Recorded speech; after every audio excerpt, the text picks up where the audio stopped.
Bonjour à toutes et à tous et bienvenue dans cette nouvelle vidéo, dans laquelle je vais parler très rapidement de la conférence Bitcoin 2024 qui se tient actuellement à Nashville, donc dans le Tennessee aux États-Unis. Elle a commencé le 25 juillet et aujourd'hui, le 27 juillet, c'est le dernier jour avec, bien évidemment, l'intervention attendue de Donald Trump. Mais on a vu du coup, beaucoup d'intervenants. Évidemment, donc très rapidement, les buts de cette conférence sont multiples. Parmi eux, on peut citer, le fait de vouloir rassembler les passionnés du Bitcoin, promouvoir l'hyper-bitcoinisation, explorer aussi de nouvelles technologies puisque comme vous le savez, il y a la discussion sur l'impact de l'IA, les actifs numériques et surtout les stratégies financières pour les individus, les entreprises et les nations. Et aussi on a, la volonté d'encourager la coopération et l'innovation et surtout éduquer sur les avantages du Bitcoin, puisque l'idée c'est de présenter les stratégies pour maximiser les investissements en Bitcoin et démontrer son potentiel à long terme. On a aussi des sujets qui sont en lien avec la défense de la vie privée et la sécurité et aussi, comment influencer les politiques publiques pour encourager une représentation politique accrue et des lois favorables du Bitcoin. Donc on a eu, comme j'ai dit, pas mal de d'intervenants, notamment, on a eu, Michael Saylor, donc qui a parlé sur la révolution du Bitcoin et la reconstruction de l'économie mondiale avec le capital numérique. Il a parlé aussi, sur la stratégie pour les individus, la stratégie pour les entreprises, où il encourage justement, selon lui, les entreprises à convertir leur capital en Bitcoin et y mettre des actions et des dettes, pour acheter du Bitcoin.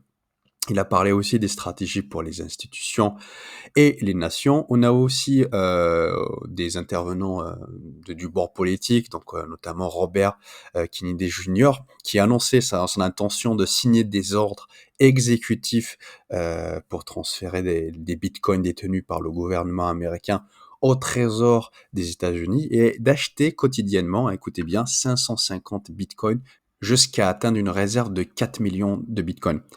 Bien évidemment, lui, il est dans la course, aux élections américaines, donc c'est normal qu'il montre un enthousiasme, mais il était quand même parmi les premiers à prendre, à être en tout cas pro Bitcoin et à prendre la défense, justement de l'écosystème crypto.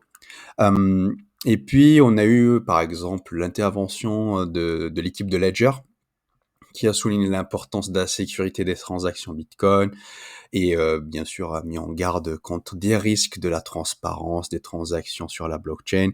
Ils ont discuté aussi des implications de l'intelligence artificielle, encore une fois, hein, sur la confidentialité des transactions et en soulignant que les modèles d'apprentissage automatique pourraient être utilisés pour analyser et suivre les transactions. Alors donc voilà, ça c'est des exemples de discussions. N'hésitez pas à aller, sur ce site-là, donc b.tc conférence 2024. Donc là, vous avez un agenda. Donc on a Donald Trump qui est censé prendre la parole aujourd'hui à 14h.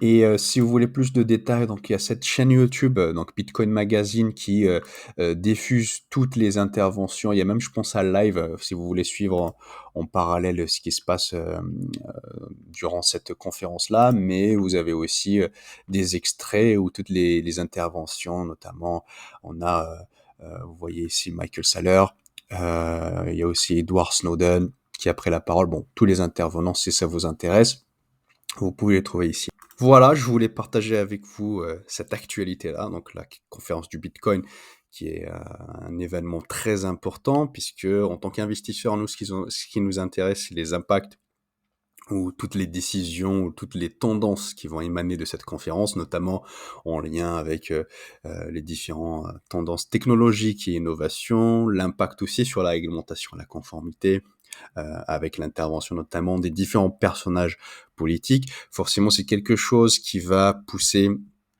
à plus d'adoption, à plus d'utilisation et donc c'est très important à savoir, et pour anticiper un peu, les mouvements ou les directions du marché, à moyen et long terme.